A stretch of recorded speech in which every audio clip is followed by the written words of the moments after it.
दोस्तों, आजकल जिससे भी मिलो वह केवल अपने दुख की बात करता है। कोई अपने आर्थिक दुख की बात करता है, कोई अपने पारिवारिक दुख की तो कोई अपने शारीरिक दुख की। दुनिया में शायद ही कोई ऐसा मनुष्य होगा जिससे कोई दुख ना हो।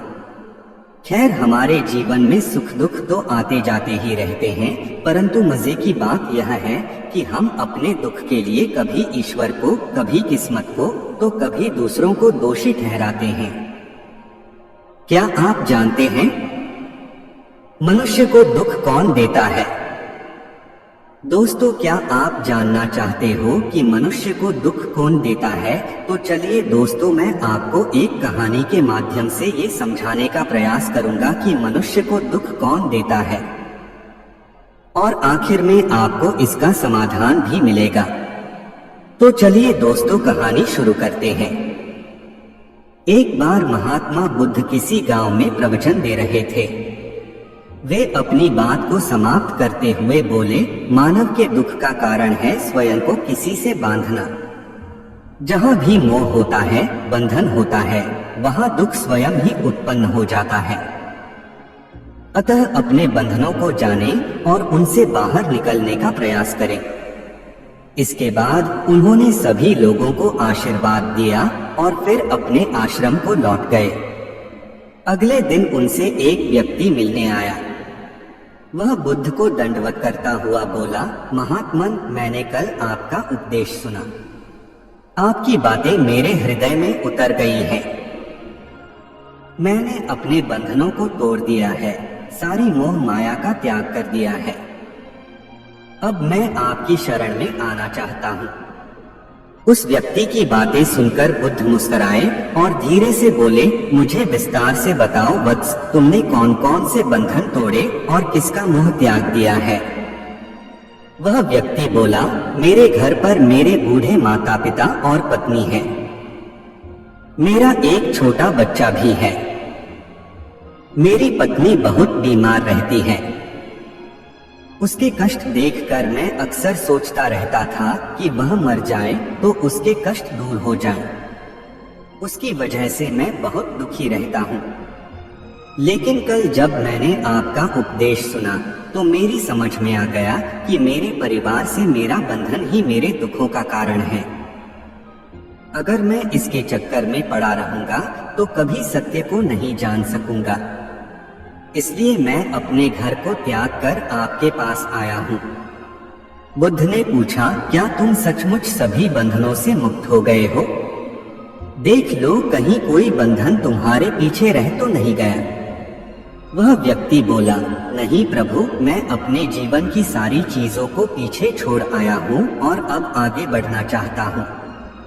बुद्ध ने कहा, अगर ऐसी बात है तो फिर ठीक है। आज तुम यहीं आश्रम में रुको। कल मैं तुम्हें बताऊंगा कि तुम्हें क्या करना है। बुद्ध ने अपने एक शिष्य की ओर इशारा किया। शिष्य ने उसे आश्रम के अतिथि कक्ष में पहुंचा दिया। वह व्यक्ति उत्सुकता पूर्वक आश्रम की गतिविधियां देखता रहा। उन्हें देखकर वह बहुत प्रसन्न हुआ और अपने सौभाग्य पर इतराता रहा।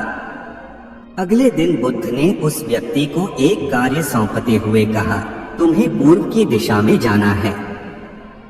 वहां पर तुम्हें एक गांव मिलेगा। गांव के बाहर ही एक साधिका का घर है। वह तुम्हें कोई वस्तु देगी। उसे लेकर तुम्हें वापस मेरे पास आना है। वह व्यक्ति पूर्व दिशा की ओर चल पड़ा। गर्मी का मौसम था। कुछ ही देर में वह पसीने से तरबतर हो गया। उसे प्यास भी सताने लगी। वह सोचने लगा कि अगर इस समय मैं अपने घर पर होता तो इस तरह गर्मी में पसीना नहीं बहाना पड़ता। कुछ दूर और चलने पर उसे भूख भी सताने लगी, पर वह एक सुनसान और बंजर रास्ता था। आसपास न तो कोई पेड़ था और न ही पोखर तालाब। वह पुनः सोचने लगा कि अगर मैं इस समय अपने घर पर होता तो अपनी पत्नी के हाथ का बना स्वादिष्ट भोजन कर रहा होता। पता नहीं क्यों बुद्ध ने मुझे गर्मी में इतनी दूर भेज दिया। काफी देर तक चलने के बाद वह व्यक्ति गांव में जा पहुंचा। गांव के बाहर ही एक घर बना हुआ था।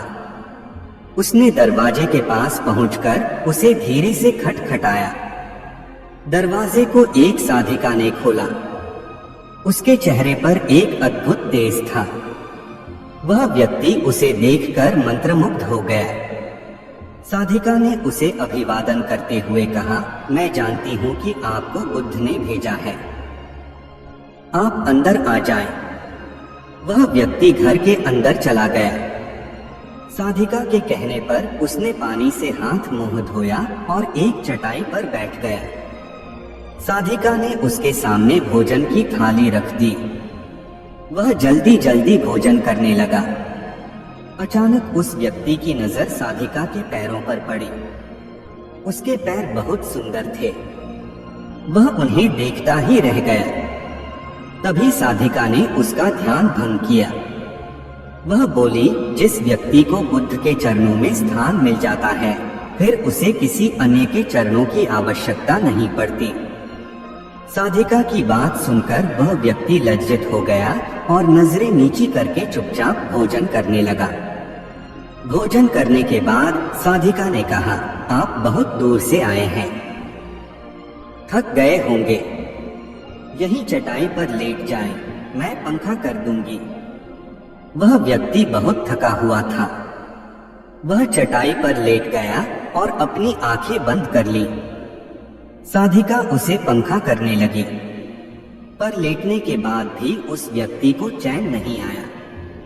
उसने धीरे से अपनी पलकों को खोला और चोर नजरों से साधिका को देखने लगा। वह सोचने लगा, यह स्त्री कितनी सुंदर है, इसकी वाणी कितनी मोहक है। अगर यह मेरी पत्नी होती तो मेरा जीवन स्वर्ग बन जाता। साधिका इसके मन की बात समझ गई। वह बोली, शरीर में कुछ नहीं रखा है, यह केवल मांस, मज्जा और अस्थियों का जोड़ है। जो व्यक्ति इसके आकर्षण से मुक्त हो जाता है, वही सत्य को प्राप्त कर पाता है। यह सुनकर वह व्यक्ति घबरा गया। वह चटाई से उठ बैठा और बोला, अब मुझे बुद्ध के पास जाना चाहिए। कृपया आप मुझे वह सामान दे दें जिसके लिए बुद्ध ने कहा था। साधिका ने मुस्कुराकर जवाब दिया, बुद्ध ने आपको जिस कार्य के लिए भेजा था वह पूर्ण हो चुका है। साधिका की यह बात उस व्यक्ति को समझ में नहीं आई। वह दरवाजे की ओर बढ़ चला। दरवाजे के पास पहुंचकर वह एक क्षण के लिए रुका और पलटकर बोला, क्या आप अंतर्यामी हैं? आपने मेरे मन की बातें कैसे समझ ली?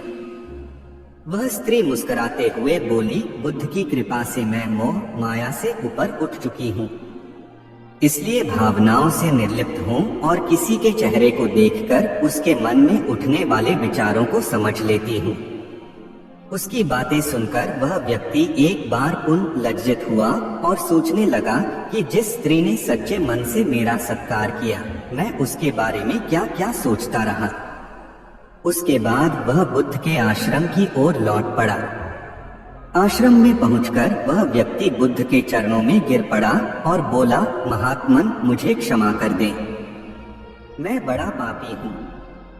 उसकी बात सुनकर बुद्ध मुस्कुराए और बोले, मैंने तुम्हें साधिका के पास इसीलिए भेजा था ताकि तुम अपने आप को देख सको। अब मुझे बताओ, क्या तुम सचमुच मोह और बंधन को त्याग चुके हो? वह व्यक्ति कुछ नहीं बोला। वह नजरें नीची किए चुपचाप खड़ा रहा। बुद्ध ने कहा, बाहरी बंधन और मोह को त्यागने से हम बंधन मुक्त नहीं होते। दरअसल बंधन और मोह हमारे भीतर होता है।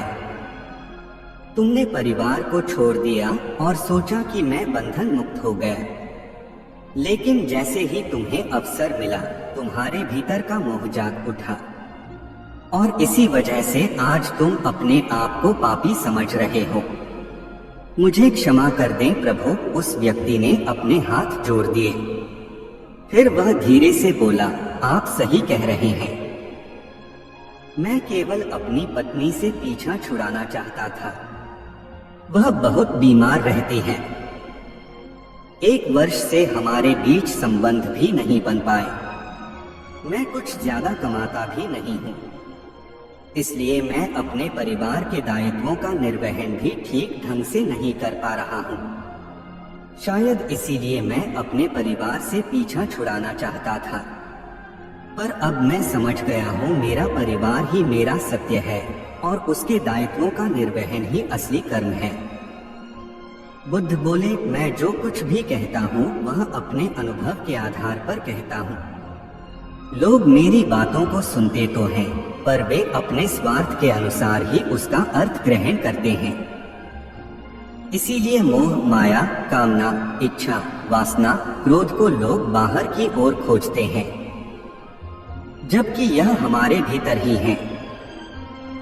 हम दूसरों को देखकर तरह तरह की कामना करने लगते हैं। कामना से इच्छा जन्म लेती है, इच्छा से वासना पैदा होती है और वासना की पूर्ति न होने पर क्रोध उत्पन्न होता है।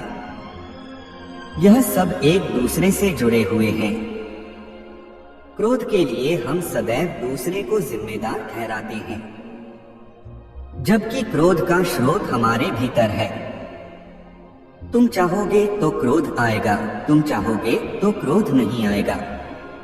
इसी तरह बंधन बाहर नहीं होते, हमारे मन में होते हैं। हम मन से ही किसी से बंध जाते हैं और मन के कारण ही हम दुख पाते हैं। लेकिन जो व्यक्ति इन बातों की गहराई तक पहुंच जाता है, वह दुखों से हमेशा हमेशा के लिए मुक्त हो जाता है।